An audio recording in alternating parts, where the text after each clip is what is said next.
देखिए केते लाଗୁଛି केमती अछि को बढ़िया कंठिया मुंड देखो एरे बड़ रे अनेची कंठिया बोले ताहांगु चुना माछ आ आ ओहो नाइस कोकड़ाटा का कोकड़ाटा पुई नाडे आलू पड़ी कोकड़ाटा आइछ कंकड़ाटा माने देखते लोग के भात खाइबो हेलो हाय नमस्कार आ गोटे नुआ ब्लॉग को आपण मानक स्वागत आज आम रोसई करूँ कंकड़ा सॉरी कर सारूँ आम खाईदेलु सबकि आपण देखलु जदि बहुत टेस्ट होता माँ हाथ रोसईटा कंकड़ाटा हो नाला भल अधिका टेका होता बोली बाकी सब भल होता छोट होइतला कहू हां मां तो कंकड़ा साइडटा छोट होइतला अच्छा माँ कहला कि कंकड़ा साइज छोट बोली से टेस्ट आसला तथापि बहुत भल था आम खाइलु आपण मानु जदि चैनल जो वीडियो भल लगी मो चैनल टी सब्सक्राइब करूँ लाइक करूँ माटे कहीदे कौन कह टे चैनल लाइक कर कह चैनल टे लाइक कर दिंतु सब्सक्राइब कर दिंतु बस बस बस हेगला मोर हेगला कौन अब भाई किछ कहू नाथ किछ नै तू कर दे हाँ धन्यवाद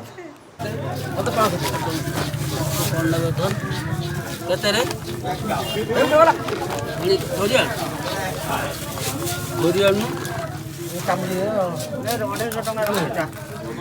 हम आमर कंकड़ा तरकारी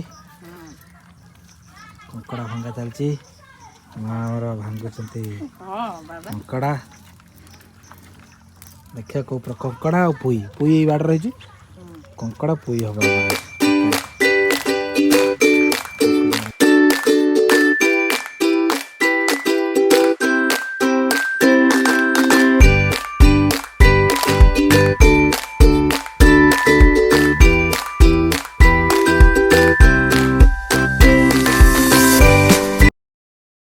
सब पड़गला बर्तमान ना भजा चलती एपटे देसी कंटिया माछ टी आनी से भजा चलती एपटे जो आम ये चुना माछ मोर फेवरेट आज पूरा मार्केट जाइए सब देसी माछ उठाई आ कि कंटिया रहा सब भाजी देला आज खावाटा आज रड़ हम आज कंकड़ा भजा हो रही माछ सब भजा हो रही नेक्स्ट प्रोसेस कर बासना सुंगी दीटा शंखी बिले पलि आने डकाइन कड़े जोई ए डकाइन कड़े एड़ा नाई कड़े गोटे देख आस आस लेम पानी पीथो दिया तुमको तेल पड़गला तेजपत्र टे भल पियाज पड़ो कंकड़ा प्रोसेस स्टार्ट होगा जो आड़े जो ना पकड़ बढ़न गैस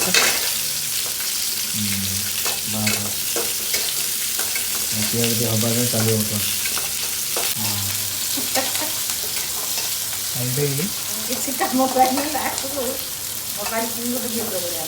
हाँ टे मो दर्शक मान को कह हाय हेलो चैनल को टे लाइक कर सब्सक्राइब कर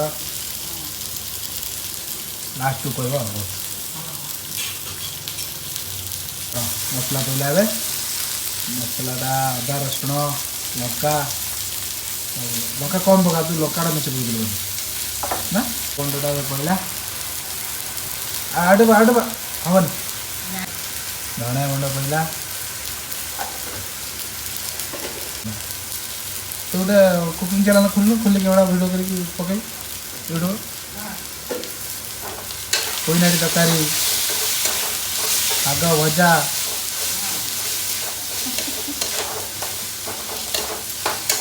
मसलाटा कषा चलती है कौन एटा गरम मसला मुझे माछर गरम मसला पकईने भूल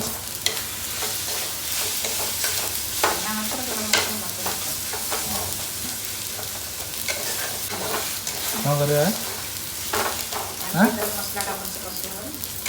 मसला कषा पानी गला पहला स्वाद अनुसार खाली आलू पुई पे पका मेन देसी आइटम खासियत आसो पुई आ आलू पुईटा जहाँ रो पुई घर छुआ माँ आम पुईटा पड़ो जहाँ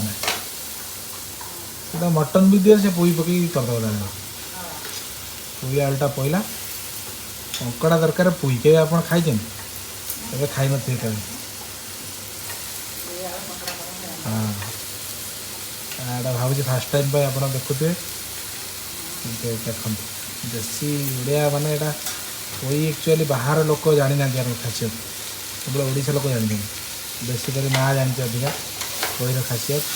ପୋଇ ଘର ଛୁଆ ସିଏ।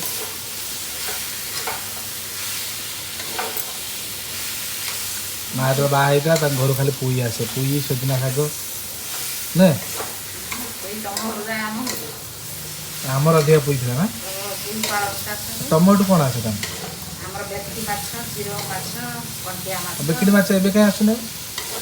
ସେତେବେଳେ ଧରା ହେଉଥିଲା ପ୍ରଭୁ, ଅଣ୍ଟୁ ଯାଉଥିଲା ନା ଆସୁଥିଲା। ମୋ ବାପା ଥିଲେ ସେଟା ସିଏ ଧରେ।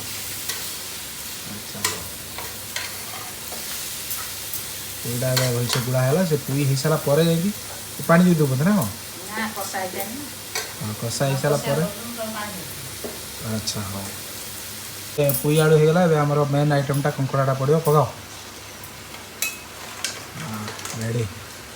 କଙ୍କଡ଼ାଟା ପୁରା ଲାଲ ଦେଖାଯିବ ଟିକେ।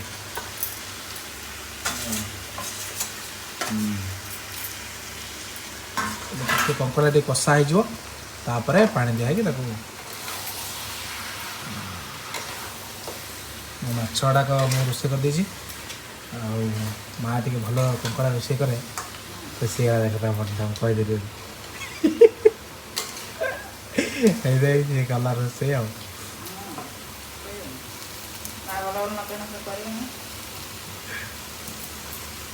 ଏବେ କଙ୍କଡ଼ାରେ ପାଣି ଦିଆହେଇଛି, ସେ ଏବେ ଟିକେ ଫୁଟିବ। ଫୁଟିଲେ ରେଡ଼ି ହେଇଯିବ ଆମର କଙ୍କଡ଼ାଟା ଆଉ। ଓକେ, କଙ୍କଡ଼ା ତରକାରୀଟା ସେ ପହଞ୍ଚିଲା ପରେ ଏବେ ଆମେ ଖାଇବା।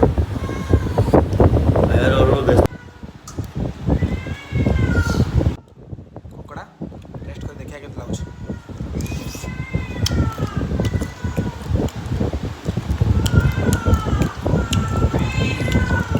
ବଢ଼ିଆ।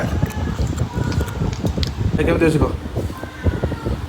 ବଢ଼ିଆ ହେଇଛି। କଣ୍ଠିଆ ମୁଣ୍ଡ ଦେଖ, ଏଡ଼େ ବଡ଼ଟେ ଅନେଇଛି କଣ୍ଟିଆ ବୋଲି। ତାହାକୁ ଚୁନା ମାଛ।